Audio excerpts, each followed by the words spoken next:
বাথরুমের কি অবস্থা এখানে? বাথরুম, জলের কানেকশন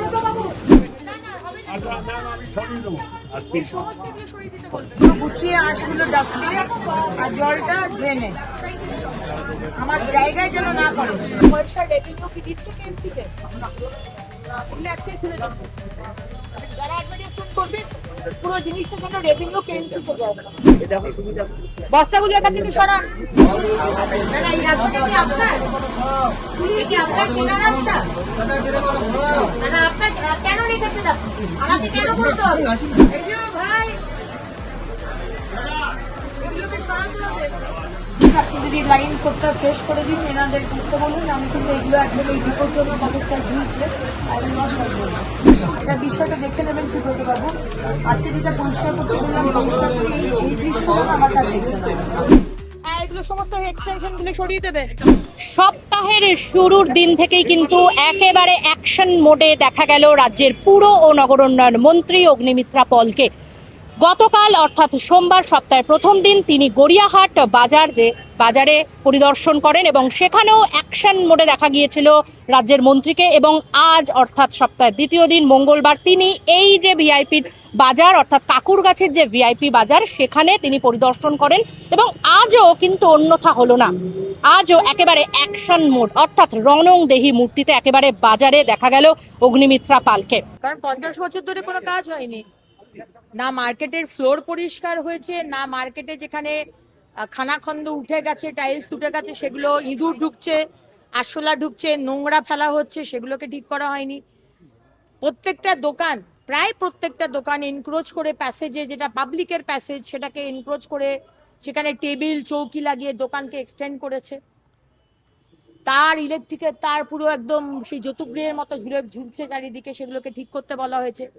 গড়িয়াহাটেও যেরকম বাথরুমের সাংঘাতিক অবস্থা, সেইভাবে বাথরুমগুলোকে ঠিক করতে বলা আছে। আমাদের দপ্তর থেকে আমরা বাথরুমগুলোকে সুন্দর বাথরুম বানিয়ে দেবো, মহিলা পুরুষদের আলাদা আলাদা বাথরুম। একটা জায়গা যেটা বাজারের মধ্যেই সমস্ত মাছের জিনিস, মাছে ওই থার্মোকলের বক্স টক্স এসব করে একদম জঞ্জাল করে রেখেছে, ওই জায়গাটাকে ক্লিয়ার করে বলেছি পার্কিং করতে। বাজারের মধ্যে কোনো সাইকেল মোটরসাইকেল ঢুকবে না, তো এক সাইডটা পার্কিং আর এক সাইডটা কোল্ড স্টোরেজ। মাছ চিকেন যারা বিক্রি করছেন বড় বড় থার্মোকলের ব্যাগে তারা ওইগুলো রেখে যান বক্সের মধ্যে, সেটা আর রাখতে হবে না, আমরা কোল্ড স্টোরেজ করে দিচ্ছি বাজারের মধ্যেই, সেখানে তারা রাখতে পারবেন। সো এই বিষয়গুলো আমরা দেখলাম। ড্রেনেজ সিস্টেমটা দেখে নিতে হবে।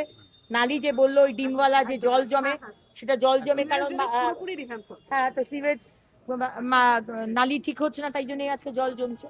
তো পুরো বিষয়টা জায়গায় জায়গায় অ্যাডভার্টাইজমেন্ট হোর্ডিং লাগিয়ে দিয়েছে, কিন্তু তার কোনো পয়সা ডিপার্টমেন্টে আসছে না, সরকারেও আসছে না। এভাবে তো চলতে পারে না। এই সমস্ত হোর্ডিং গুলো যত হোর্ডিং আছে প্রত্যেকটা খুলে দেবেন, ঠিক আছে? মার্কেটের ভিতরে, মার্কেটের বাইরে আমাদের টেন্ডার হবে, সেই হিসেবে হবে। যারা পরিষ্কার করে সাফাই কর্মী, তারা একটা এজেন্সি থেকে, তারাও নাকি ডিউটিতে আসে না। এইভাবেই তো চলছিল 50 বছর, তো এইভাবেই চলেছে, কেউ অ্যাকাউন্টেবল নয়। আমরা মাইনে আমাদের টাকাতে সরকার চলছে, কিন্তু সেই সরকার অ্যাকাউন্টেবল নয়। কেউ পরিষ্কারও করতে আসে না, কেউ বাথরুমও পরিষ্কার করে না, কেউ বাজারও পরিষ্কার করে না, এনক্রোচ হয়ে যাচ্ছে, কেউ কেউ বলেও না। এটা চলবে না। যদি কেউ না কাজ করতে চান অবশ্যই নিন, রিটায়ারমেন্ট নিয়ে নিন, আমরা অন্য এজেন্সি ডেকে নেবো, বলে দিয়েছি। টেন্ডার করে অন্য এজেন্সি ডেকে নেওয়া হবে।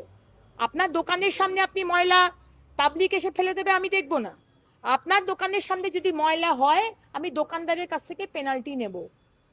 আপনার দোকানটাকে সুন্দর করে সাজাচ্ছেন আর প্যাসেজটাকে কপি, বাঁধাকপি, ফল এসব কাগজ থাকবে, এটা তো চলতে পারে না। সুতরাং পেনাল্টি আপনার কাছ থেকে নেব, আপনারা দেবেন সরকারকে, অসুবিধা নেই তো। নোংরা করে যান আর পেনাল্টি সরকারকে দিয়ে যান, তাতে অসুবিধা নেই। তৃণমূল নেত্রীর বাড়ি থেকে 3 কেজি সোনা উদ্ধার হয়েছে সারা রাত পুলিশের তল্লাশিতে। 51 কোটি টাকা কারুর গার্লফ্রেন্ডের বাড়ির খাটের তলা থেকে পাওয়া যাচ্ছে, কয়েক কেজি সোনা কারুর নেতার বাড়ি থেকে পাওয়া যাচ্ছে। প্রপার্টি, টাকা, সোনা দানা, এ তো এই না হলে তৃণমূল কি করে হয়? এবং সব্যসাচী বাবু, তার আগেনস্ট তাকে অ্যারেস্ট করা হয়েছে বিভিন্ন কারণে, তার ঘনিষ্ঠর বাড়ি থেকে পাওয়া যাবে, এটাই তো তৃণমূল।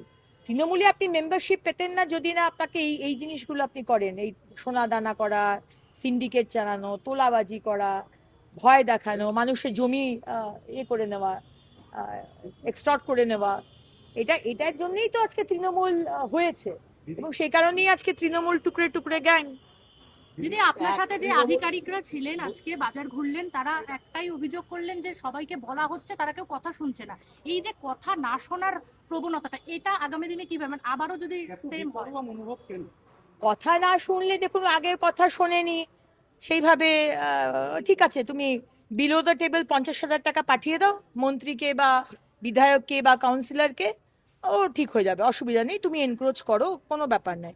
আমাদের শুভেন্দু অধিকারী সরকারে তো সেটা হবে না। আপনি কথা নাই শুনতে পারেন, আমাকে পুলিশ পাঠাতে হবে, তারপর পুলিশের গাড়িতে করে তুলে আপনার জিনিসপত্রগুলো নিয়ে চলে যাবে, আপনাকে 5 দিন হাজতে রেখে দেবে। আপনি প্রশাসনের কথা যদি না শুনেন, আমি তো ইলিগাল কাজ কিছু করছি না। যা অ্যাক্টে আছে, যা সংবিধানে আছে, যা লেখা আছে নিয়ম, পাবলিক প্যাসেজ আপনি অবস্টেকল ক্রিয়েট করতে পারবেন না। এটা সুপ্রিম কোর্টের অর্ডার, সে ফুটপাথ বলুন আর মার্কেটের ভিতর বলুন, যে কোনো একজন মানুষ নাগরিকের সে ইন্ডিপেন্ডেন্টলি স্বাধীনভাবে চলতে তাকে অধিকার দেওয়া হয়েছে। সেই অধিকারে যদি আপনি এনক্রোচ করে হস্তক্ষেপ করেন, তাহলে সেই ব্যবস্থা সরকার নিতে পারে, এটা নিয়ম আছে। তাই জন্য আমরা এটা নিচ্ছি। আপনি শুনলেন তো ভালো কথা, আপনি নিজেই সরিয়ে দিলেন, আর নিজে যদি না সরান তাহলে আমাদের প্রশাসনের পুলিশের হেল্প দিতে হবে। ঋতব্রত পন্থীরা কালকে মমতা বন্দ্যোপাধ্যায় আর অভিষেক বন্দ্যোপাধ্যায়কে বাদ দিয়ে দিয়েছে ন্যাশনাল ওয়ার্কিং কমিটি করে, কি বলবে?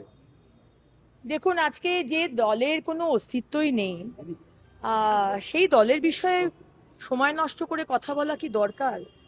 কিন্তু এটা একটা ডেফিনেটলি, আমি MBA করেছি, এখানে আমাদের কেস স্টাডি দেওয়া হতো, এটা একটা খুব ভালো কেস স্টাডি। কিন্তু মানে ভবিষ্যতেও আমার মনে হয় পলিটিক্যাল সায়েন্স বা এই ধরনের যারা পড়াশুনো করবে, একটা দল যে 15 বছর ধরে এত হম্বিতম্বি, গাড়ির বনেটে জিপের মাথায় উঠে পকেটে হাত দিয়ে এত ডিজে বাজাবো, এই বাজাবো, সেই বাজাবো, দাঁত দাঁত দাঁত ভেঙে দেবো, গোঁপ ছিঁড়ে দেবো, চুল ছিঁড়ে দেবো, তারপরে মোড়ে মোড়ে উন্নয়ন যেভাবে কাজ করে গেছেন, তারপরেও যে এই বিশাল ম্যান্ডেট বাংলার মানুষকে দিতে হলো, আর তারপরে সেই দলটার কোনো এক্সিস্টেন্সই থাকলো না, 1 মাসও গেল না।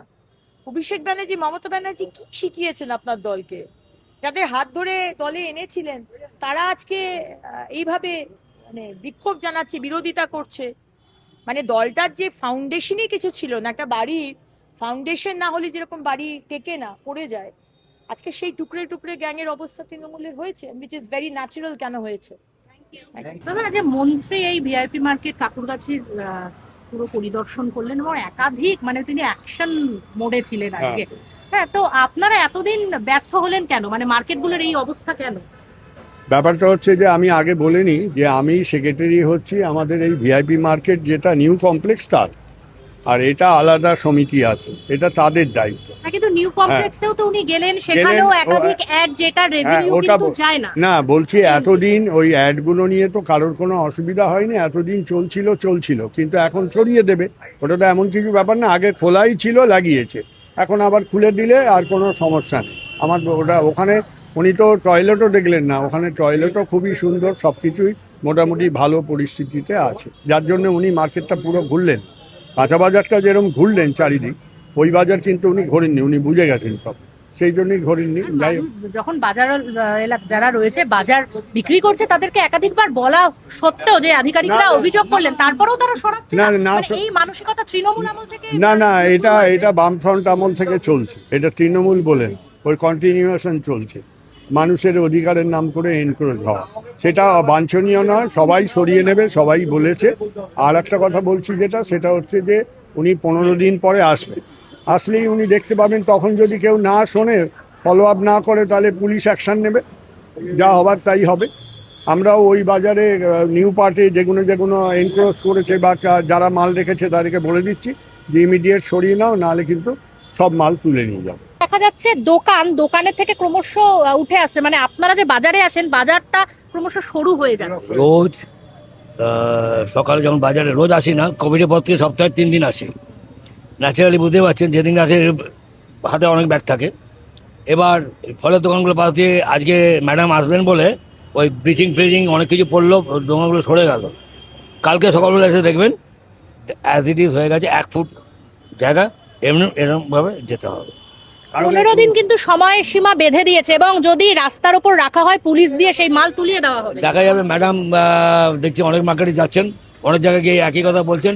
ভেরি গুড জেস্টার, ভালো অ্যাটেম্প। এটা যদি মেনটেন করা যায় খুব ভালো হবে।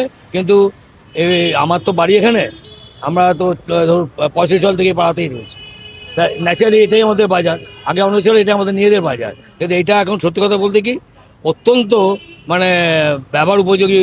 মানে বাজার কমিটিও তো আছে, তারাও কোনো বাজার কমিটি টমিটি সব নামে আছে, এখন কেউ কোনো কাজ করে না। ও সব ওপরে গিয়ে কমপ্লেন দিলে আমি ওনাকে আমি ওয়েলকাম করলাম, গুড মর্নিং করলাম। যেটা আমি বলতে চাইছিলাম ওনার ওই সিকিউরিটিটা বলতে দিল না, যে আমাদের 31 নম্বর ওয়ার্ড, আমরা হলো বড় 3, যেটা ওই কর্পোরেশন অফিস নাগেরডাঙ্গা মেন রোডে, ওর আন্ডারে আমরা পড়ি।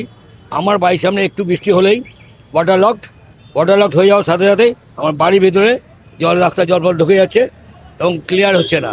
এবং উইদিন 3 to 4 আওয়ার্স স্ট্যাগনেন্ট অবস্থায় জল থাকছে। আমরা বাড়িতে বেরোলে পা তুলে তুলে জল দিয়ে বাড়ির ভেতর দিয়ে বেরোতে হচ্ছে। Very very unhealthy. এইটাই আমি ওনাকে বলতে চাইছিলাম। কিন্তু উনি একটা টেলিভিশনে দেখলাম উনি একটা এই পাবলিক কন্ট্যাক্ট একটা নাম্বার দিয়েছেন, 8022 সাম একটা নাম্বার, ওটা আমার স্ক্রিনশট নেওয়া আছে। আমি ডাইরেক্টলি ওনাদের ওই নাম্বারে ফোন করবো। 7টার মতো সময় দিয়েছেন। ওনাকে আমি বলবো যে ম্যাডাম আপনাকে আমি বলতে চেয়েছিলাম, কিন্তু আপনার সিকিউরিটি আমাকে কিছু বলতে দেয়নি। This is the problem. ওই বড়োতে গিয়ে অনেকবার রিপোর্ট করেছি এবং জানাশোনা যারা পাড়ায়, যারা কাউন্সিলর বা যারা আসেন দেখতে বা সুপারভাইজার, তাদেরকে বলেছি ভাই দেখো এবার কিন্তু আমাদের ওপরে কিছু চেয়ারম্যান কে অনিন্দ রাও, ওরমই কিছু একটা হবে। এখানকার বড় চেয়ারম্যান যে ওটা অনিন্দ রাউতি হবে। এখন তার আছে কিনা, তার সবই জায়গায় তো ভেঙে গেছে না, আছে না চলে গেছে কেউ জানে না। এখন অ্যাডমিনিস্ট্রেটর বসিয়ে দিয়েছে, অ্যাডমিনিস্ট্রেটর বসিয়ে দেওয়ার পর সে কাকে কাকে ইনচার্জ করেছে তারাই জানে। আমি এর ভেতরে যাইনি, তার একটাই কারণ, এই যে রাস্তায় আমি পরপর 2 দিন বৃষ্টি হলো, 3 দিনের ইন্টারভ্যালে হেভি বৃষ্টি, তাতে আপনার ইয়ে হয়ে গেল মানে রাস্তায় মানে বেরোনো মুশকিল হয়ে গেল। এটাই আমি জানাতে চাইছিলাম, দেখি যদি কিছু করা যায়। আচ্ছা, আপনি তো এখানেই বাজার করতে আসেন প্রতিদিন, কেমন অবস্থা বাজারের? কারণ খুব মন্ত্রী তো খারাপ। একাধিক মন্ত্রীর সামনে একাধিক অভিযোগ উঠে এলো। বাজারের অবস্থা এত খারাপ আছে, ঢুকতে পারি না।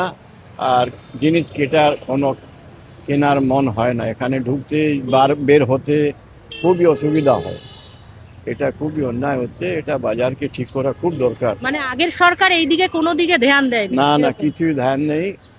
আর বাজার উন্নতি করবে না, আমাদের অসুবিধা হচ্ছে। আর যারা বিক্রি করছে, যারা স্টল হোল্ডার সামনে আছে তাদের বিক্রি খুব ভালো হচ্ছে, কিন্তু যার পিছনে আছে ওরা বসে রয়েছে। কেন কি কেউ ভিতরে যেতেই পারে না? এটা খুব দরকার, এই কাজ করার দরকার আছে। 15 দিন সময়সীমা বেঁধে দিয়ে গেলেন এবং সঙ্গে সরকারি আধিকারিক, পুলিশ সবাইকে সাক্ষী রেখে 15 দিনের সময়সীমা বেঁধে দিয়ে গেলেন।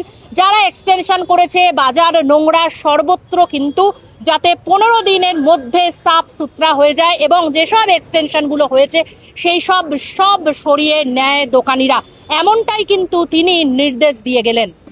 বাংলা হান্টের আরও খবর দেখতে নজর রাখুন। বাংলা খবর মানেই বাংলা হান্ট।